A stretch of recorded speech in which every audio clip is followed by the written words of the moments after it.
See my bald patch. Should we start the video now as you are with Yes. your bald patch? Yes. Okay. Okay. So on the last video, video number 2, you spoke about your OCD and realising when I'd asked you to write down, you know, how many OCD routines do you have, and you've realised, wow, there's quite a lot that you'd normalised and you'd not actually recognised. So from discovering that, have you discovered any more since? Yeah, I've been really surprised. I think when we've talked in the last couple of episodes about it, I have some that come to mind straight away, like the curtain issue that I have, and the checking of the alarm clocks and stuff like that. And funnily enough, like I said, I'm working with 3 at the minute.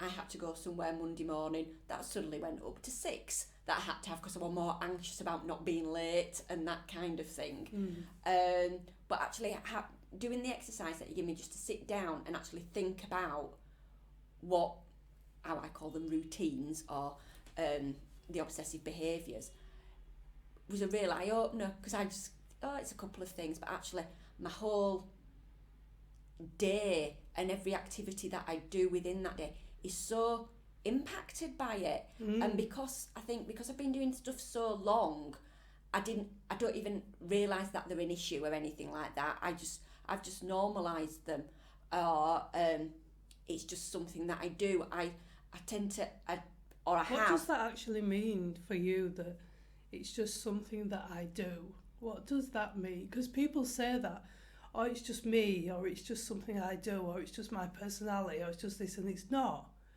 It's just what we tell ourselves. But it's like, why is that something that you do? Because there's always a backstory to the story, or there might not be one at all.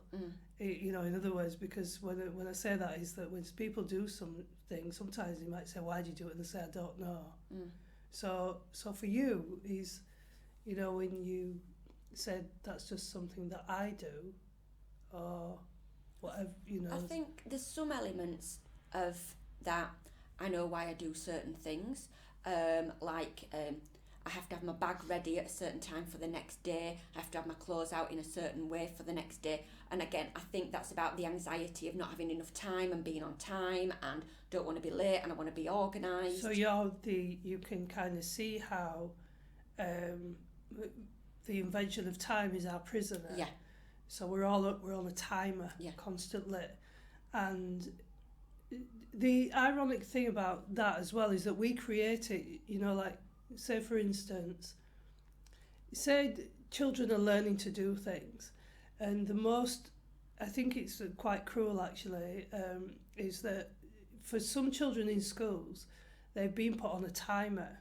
So you can do this test at this time, and that's how it goes anyway. You're doing tests at a time, aren't you? Or you can get changed at this time, or you can get that, and so we become the prisoner of time. But also it creates a stress and an anxiety, because as soon as you have to do something, the first thing you're going to do is think about time, and then you're going to go blank, because it's like, I need to do that, and it's almost puts you in that fight, flight, freeze, and then you freeze and your mind goes blank because you can't think fast enough, or you start thinking overthinking because you're going into panic.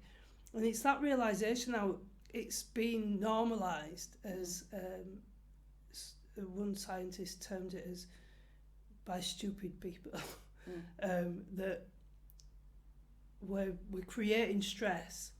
And so that's the biggest pandemic really, is that we've normalised the stress. And so you're trying to avoid stress by normalising a stressful behaviour. So it's like that. It's like you've just recreated what's been created, what we've been introduced to, what children are being introduced to in schools. And I can see how, so I can understand like where that routine has come about, that, but why I have to have it done by a certain time, or where the place has to be, and this, that and other. It's all about preparation and not being surprised and being ready, whereas other things that I've normalised is my checking of plugs, how I can't have any plugs left in when I'm out of the house. The only one I have in my fridge is the fridge, but all switches have to be switched off. I have to check them in a certain way and check them and then check them in. Going back to the alarm clocks, it's the same number, threes. I'm like that with the tap. When I've turned the tap off, I'm checking that there's no water dripping. 1, 2, 3, 1, 2, 3, 1, 2, 3, with my hand under the tap.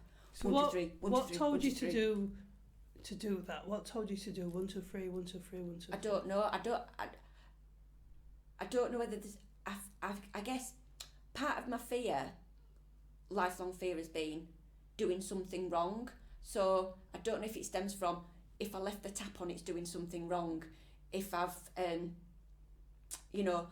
losing things, like I'll always check that I've got my keys and my phone on me all the time, and I'm checking every couple of minutes when I'm out. It's like, I think there's an element of that I don't trust myself as well, because if you came to my house and I said, lock up my door, I'd just accept that and walk off. Whereas if I'm locking my door, I've got to check the handle, 1, 2, 3, 1, 2, 3, walk down the path, I'll go check it again, make sure I locked it, because what if I didn't lock it, 1, 2, 3, 1, 2, 3, 1, 2. It's that doubt of myself, and that kind of gives the picture then of, like, if you're introduced to, like you've suffered a trauma, so now you're kind of trying to keep yourself safe from a trauma, because it's like as if your mind's trying to rewind, trying to keep you safe after the point, after it's happened.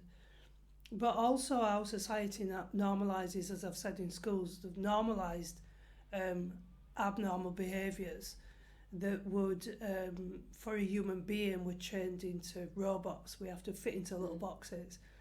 And so we're having to do something for someone else. So to make somebody else look good, to make the statistics in a school look good, they have to be like this. We're told by other human beings who cannot make a human being. We cannot make a human being, and we cannot make an apple. And yet we're so arrogant to think that we know better. That's why we say the way that our faces have been made and our bodies have been made just aren't good enough. So a human being will come along and mess about with it.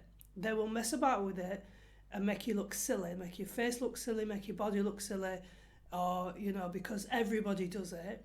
Or they will, this is the new trend, or that's the new trend, or this is it. So somebody's ego will tell a story, and then people will go along with it and make it true, like Hitler did. And whether it's a good story, a bad story, or an indifferent story, or one that's ridiculous, will go along with it if everybody else normalises it and agrees with it. And that's the same thing for the normalising of time and fear. We've normalised it, not realising what it's doing to that person, because that person doesn't matter. What matters is we've brought in this new thing, this new story that we're going to tell you, and you're going to have to abide by it. And if you don't abide by it, there's going to be a consequence. And so we can normalise that, but it's not normal. And it's in that instance, it's like when you send a child to school, to the factory learning machine. They suffer a trauma, that's why they cry. But we do it to all of it. It's like we all do it as a generation, because we've been taught this is what we do. So we normalised it. There you go get your trauma. And there you go get your trauma. And then you have the separation anxiety. So we've normalised these things. And so when they start playing out, then you get this label. And so in complex traumas, when people are named with complex traumas, it's like not just one. All these little other ones, and the ones that we don't even recognise that that we are, because we normalise it in society. So you say, why is there so much stress going on? It's like, because we're creating it. If we're creators, like I always say, everything on this planet is a creation from somebody's mind, but we didn't put it here. Everything on this planet has been given to us, and we think that we know better by shaping it, owning it, turning it into something different. I mean, my God, we got a stone and decided that's going to be worth a lot of money. It's a stone. It was already put here for us, and everything that we've been given is a tool, like the body. Like I said, you can't make a human being, but we have tools in this machine to make another human being, but we didn't make one. Yeah, unless somebody comes and says I can make one. Yeah, but I don't know anyone that can, as I don't know anyone that can make an apple. So that's the only intelligence I can really look to. So I'm not saying that you have to do that either. Yeah, that's your free will to choose whatever you want. But what you're saying from your OCD and the patterns that you have is that some of these things are playing out, not only from the trauma that you suffered, that you're trying to keep yourself safe, because there is going to be a consequence that you already suffered. Right, yeah. Yeah, no matter where that consequence came from, you're avoiding something. And so you're creating a story so you can recreate it, but try and learn to keep yourself safe from it. And you're trying to learn to keep yourself safe from it because nobody told you that you were already safe. Nobody let you off the hook. So you still got yourself on the hook, trying to finish this unfinished business.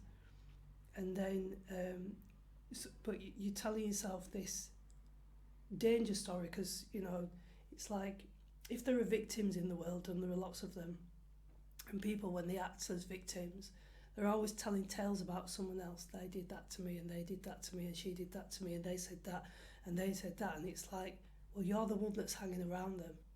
You're the one that keeps coming and saying the same story over and over again.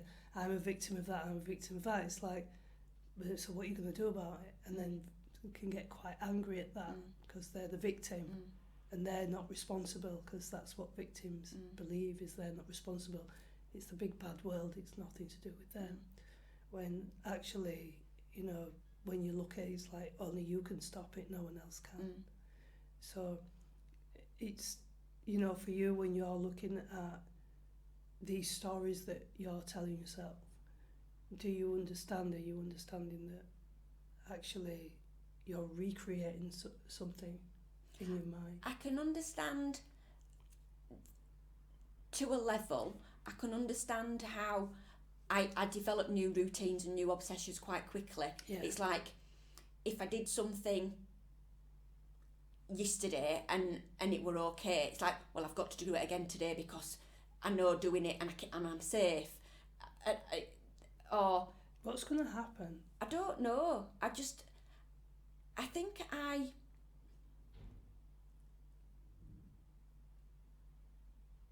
don't know. I honestly don't know, but it's like... What stops you from challenging it? To say, well, if I don't know, can I challenge it to find out? The anxiety, like you're just saying that, like the door thing, like when I'm leaving, if I haven't checked it appropriately and I'm going down the path, I'm backwards and forwards, double checking it. Right, I've checked it now. Right, go back and check it. But then sometimes I can just like check it in a certain way and then just go. But sometimes it's like, if I haven't checked it right, or I don't know whether it's about trying to keep safe. I don't know whether it's trusting myself, whereas I trust somebody else to lock the door, but I have to check it if I do it about a million times. It could be a combination of both of that. And you know, what you've said is quite often you don't realise in your own wisdom that you're actually, you know, saying where it is. I know I don't trust myself with exactly. stuff. I don't think I'm capable. I don't think I'm capable of making right decisions. That's why I always follow what everybody else would say. So what if, I'm not saying this is your trauma, but what I'm just use this as an example, as I talked about, you know, children. If you were given a timer and somebody said you have to tie your shoelaces and you've got 15 seconds to do it in, and so you've just now inside you has been created a pressure. And you don't know what the consequence is going to be if you don't tie your shoelaces within 15 seconds. But right now it doesn't feel good inside because you can hear that clock ticking. So now you're under all this pressure and the pressure's building and your hands are shaking and you can't remember, how do I do it? How do I tie my shoelaces within those seconds? So now you're building yourself up and you're getting more and more upset and you're getting more and more fearful of what's going to happen. You know, when you're a child, it's like, what's going to happen to me?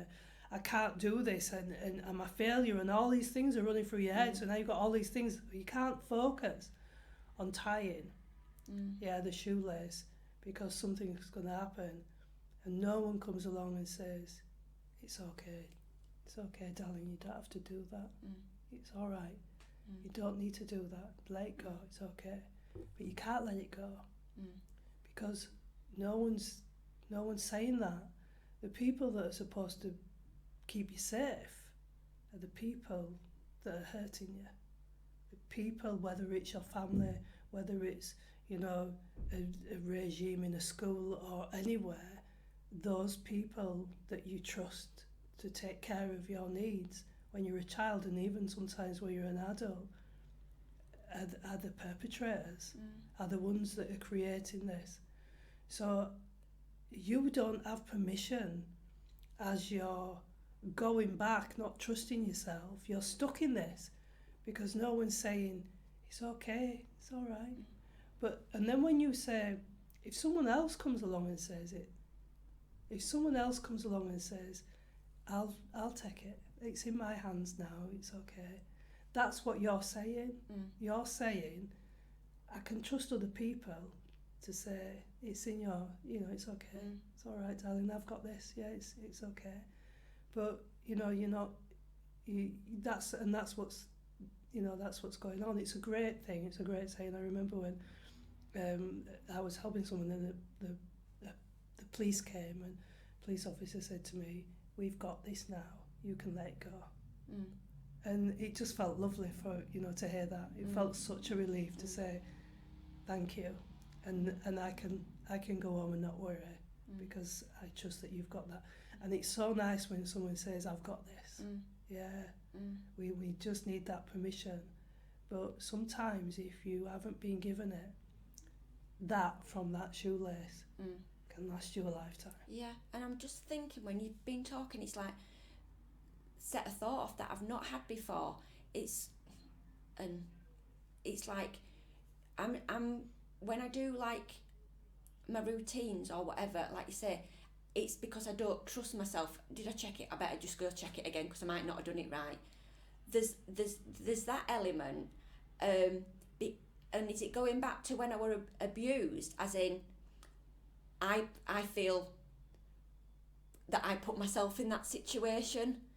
Is it I didn't know I would feel responsible, but is it because I'm saying I couldn't trust me? I got it, my judgment were wrong then because I thought that person was safe to be around, and look what happened. So I better not trust my judgment again. Is there that element in there? There will be that element playing out in there, but you know, it's like, and as well, somebody's in control of you then when you're a child. You know, you were 5 years old, so you as you've gotten older, you might have developed that kind of thinking. But because when we're a child, we think I'm a big girl, you know, and things like that. And you know, for you felt that you'd not recognised the age because you thought the perpetrator was a play friend when they were an adult.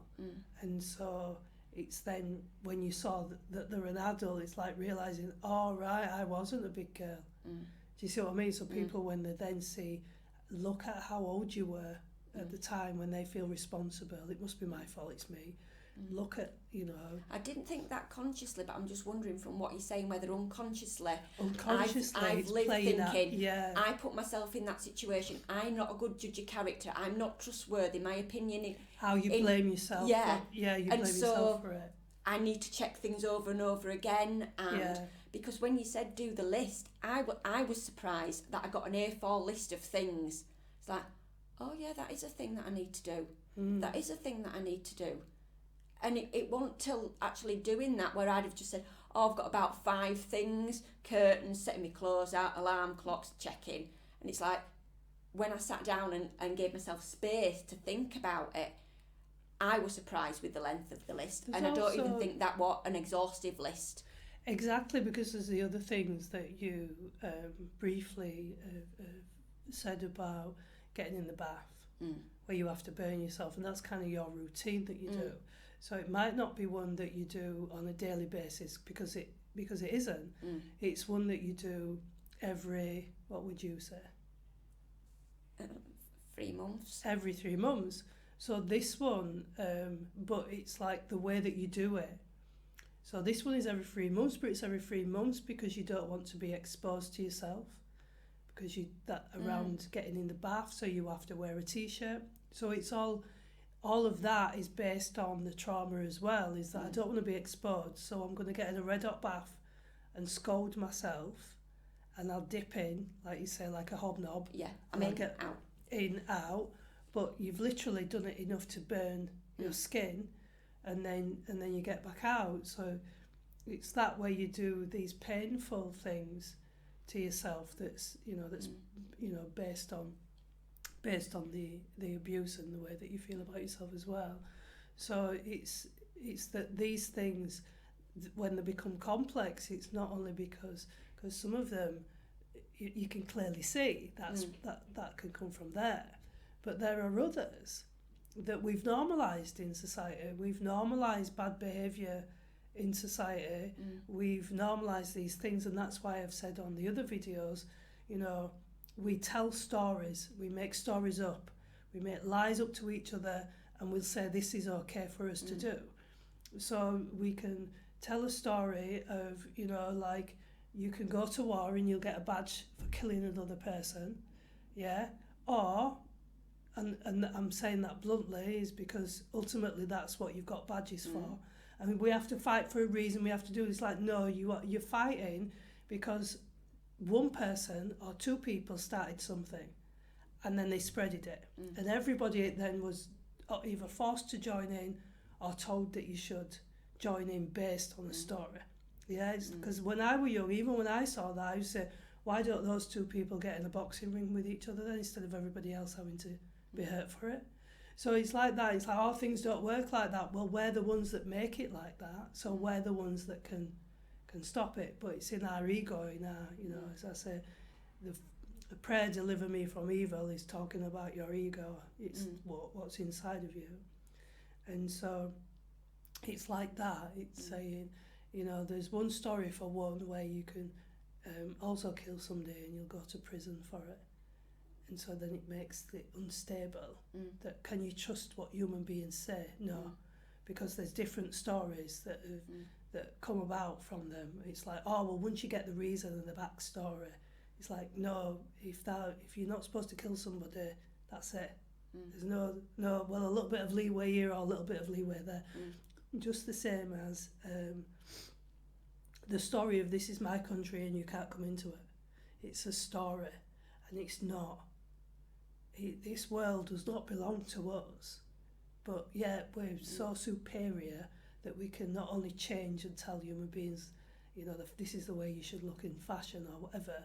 We can also say this is mine, because we're just like spoilt children. That's mine, that's mine, that's mine, and that's mine. And I want what you've got. And I want what you've got. Yeah. And I'm not sharing what I've got. And I want more than you. And I'm the king of the castle. And then it just goes on and on like that, doesn't it? But look at where it's done to us. And when you look at nature, because we are nature, we forgot that we are nature. When you look at nature, it's just nice and calm. That's why we go calm when we're in it. Because we come out of our chattering ego, and it's like, does it matter really? All this stuff that we're doing. But these routines and these things, when you're in it, they do really matter. Like I've talked about the anxiety that I feel if they're threatened, or if I'm not going to be able to do them, or if, and I don't know if other people do this, because I've not had frank conversations with other people about OCD, but I've learned through therapy, I didn't know, and it wasn't a conscious thing, that if I don't do those routines, or I don't feel satisfied that I've done them how I should or whatever, I punish myself for that. And I didn't know that's what I were doing. Yeah. But do other people do that as well? Yes.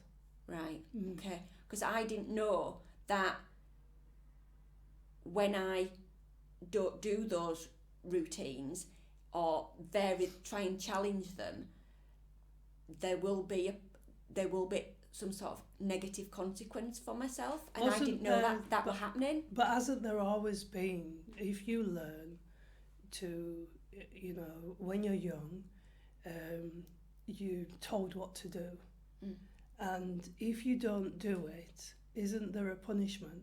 There might not always be a punishment, but isn't there a punishment? Yeah. So if you think about, well, you can't tie your shoelaces in 15, you've got 15 seconds, and you don't tie your shoelaces in 15 seconds, and you're under this threat, because now you've been told to do something, and you've been told it for a reason. Yeah. Because ultimately, we're here to please other people. Yeah. When we're children, we have to please everybody else. That's what we're here to do. So, you know, we're told who we are, we're not asked who we are. You know, this is your name, this is the school you're going to go to, this is the language you're going to speak, these are the friends you're going to have, and this is what you're going to have to do for your parents. So ultimately that's what we're told. Yeah. Yeah. So then if you go to school and then you're told more things, now you on top of all that, you know, it's like the madness, part of the madness is when you're a child, and as we get older we believe the programme so much, so we think, well, you can't do it any other way. It's like, well, no, you've not gone past your little box that you've been put into. So when you're a child, the oddest thing is that you watch the child and they start to learn to walk, and it looks amazing. And they get up, and you're watching your child learn to walk, and they fall over, and they just get up again, and you see them wobbling, and they fall over. You never see a child go, do you know what, I can't be bothered. I can't be bothered doing that. It's like, just get me some wheels. Get me some wheels, because I can't be bothered with this getting up malarkey. You know, I can't be arsed with these legs. And so you don't hear the child saying that. I've never heard a child saying that. Yeah, they struggle to get up, and they get up, and they get up, and it's like, whoa, look at me on my legs, and they want to run, and they want to enjoy themselves, have the freedom. Got more freedom, I can go faster. And what do? We force them into a pram. Get in the pram. I don't want to get in the pram. They go all stiff, so you can't get them in the pram. Get in the pram, and they don't want to get in the pram because you're just taking the freedom away. Our freedom gets taken away. So we have to well, this is how the world works on this planet. This is how it works. We have these wheels. Sit down, and you get wheeled around everywhere. Don't bother using your legs. You know, the very thing that we've been born, we don't bother using them. Yeah, this is what you're going to do now. You're going to have wheels, so that's what you're going to do. And then, you know, you'll eventually come out when you can walk sensible enough for me to feel okay about that. Do you see what I mean? It's just given me a light bulb moment that I've not had before. Okay. Like, when, like, say, like, you're tying your shoelace and you don't, like, do it in time, a parent might get frustrated and go, oh, I'll do it for you. Yeah. Or you might get a smack or told to do it quicker. And that's the very thing, is you've just answered when I said you have your own wisdom. You might get a smack. Yeah. So you're acting all of it out. You're saying, I have to do this at this time. I have to check this there. Don't you know, I can't trust myself. I can't trust myself that somebody says it's okay. Yeah. Because my parents not saying that it's okay. Yeah. Because if I don't do it, I'm going to get a smack. Yeah, or if I didn't hand my homework in on time. Yeah, what happened? It doesn't get marked and you get a detention or a exactly. late mark. So I'm like, it's mind blowing. It's like with my routines, if I don't do them perfectly, instead of somebody else punishing me or giving me detention, I will do that myself. And that's not because you're doing it to yourself, so to speak. You are doing it, but you're programmed to do that. You're programmed with it. So it's the think, the feel and act. So you're programmed to think about it, to feel it, and to act on it. Because that's exactly what happened. That's the mirror to what happened to when you were young. So every time there was a consequence, there was somebody saying, you're going to do this. It might not be something you want to do. It might not be something, it might cause you a trauma, but you're going to satisfy what we need. And that's what you're here for. And that's what you're going to do. Because that is the way that this world works. And we can't think of any other way. So it's like, that's why I say, how can you look up to anyone unless you're looking up to the one that made the apple? Because and I guess he created us in this way anyway, or the universe created us in this way, but it's like, we're not this. All of us put ourselves in these little prisons, there's no doors on, but we're in this little prison, and we minimise our own abilities based on our beliefs. I can't do that. Or I can't do that. It's because somebody else might have told you, but it doesn't make that it's true. So that's why I say to you, don't believe a word that I'm saying to you. Find out for yourself, because all the wisdom is right inside of you. And I found out that if I don't do my routines, I will either not eat while I do them. Like sometimes years ago when I had to go away with work and I couldn't do my routine, I didn't eat for the 2 days I was away.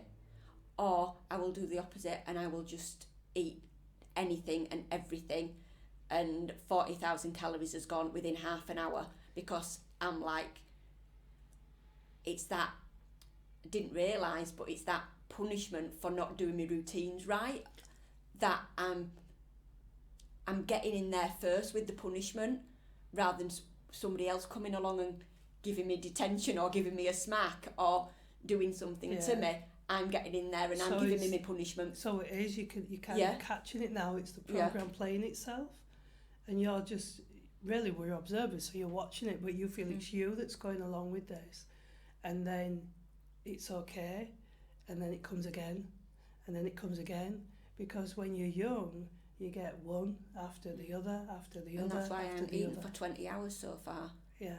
Because I've done I did a different routine, something different. Yeah. And so the punishment. It's like I can't eat until I get back on track. Or another situation is the other day when I was unable to do my routine because my mum wasn't well, and so that blew everything out. I did literally eat 30,000 calories in half an hour, and so it would be because those two things.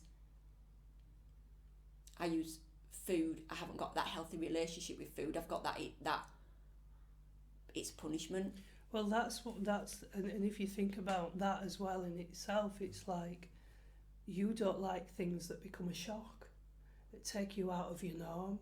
And so when somebody all of a sudden decides to, come up with a bright idea of saying children have to do stuff and this is the timer to do it, it's like, that's a shock. It's like, what? I have to do it in what?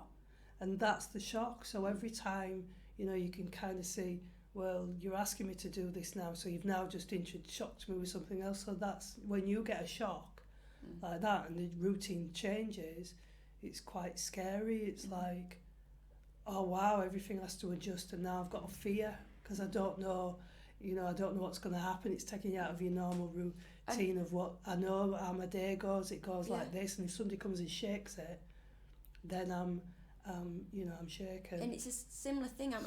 It's a bit digressing it, not OCD, but is that why I will rehearse conversations I'm having with people, so I'm not shocked? I always think like the night before, well, if I'm seeing that person tomorrow, well, they'll say that and I'll say this. Yeah, because it's like that preempting of, self-prophesizing of what's going to happen, and we can be quite shocked. Like people go, oh my God, they were really nice to me. Yeah. It's like, should it be a shock that somebody's nice to you? Is that how your world has been? Is that it's that awful that you're shocked? It's like, we do, don't we? It seems to be the norm to say people are awful. But to someone who's nice, say, oh, they're so lovely, oh, they were so, and we make a big thing out of it. It's like, shouldn't we be nice to each other anyway? I think I'm frightened of being shocked because I have to plan my routes and I have to do a dummy run. But I want to know the route and what the hurdles are and what the barriers are. Of course you would be if you've got all these awful shocks. I mean, sometimes we get nice surprises, but the awful ones are the ones that we we grab hold of. Yeah. The most, because we don't feel safe. And the other part of it, the end part of it as well, is how long was it before it died down? So how long was, say for instance, if you're going to get into trouble, and quite often parents might do this with their children as well, is that as parents that, they might ignore the child. Yeah. They might, I'm not speaking to you, and they'll ignore them, which is an awful, ridiculous and cruel thing to do to a child, but they might do that. And so if they do that and they ignore the child, it's like, how long does that child get ignored for? How long does that punishment last for? Can have a similar bearing to how long you would punish yourself for. If you, like you say, if you can't do your routines, or if you can't do what you need to do, how long do you until I can start doing it properly, until things die down, and it's like, now I can have, because it's like being touched with permission to stop. Yeah. Now you're going to start, and you need permission to stop. Yeah.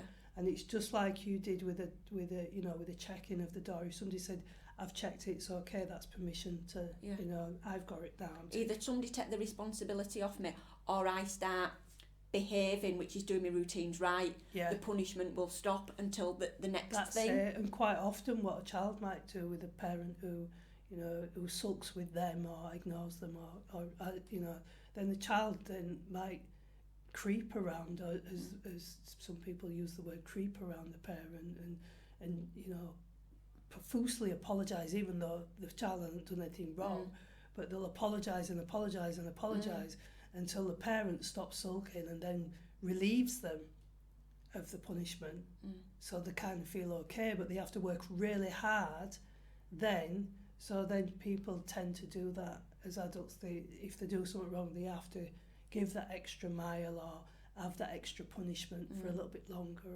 or things like that. Which lead on to another discussion for another time. But I've learnt something called fawning. Yeah. And that's basically what you said, that people pleasing thing, and I didn't know what a thing. But I think that would be an interesting thing to talk about as well. Yeah, for sure. Yeah. Are you okay to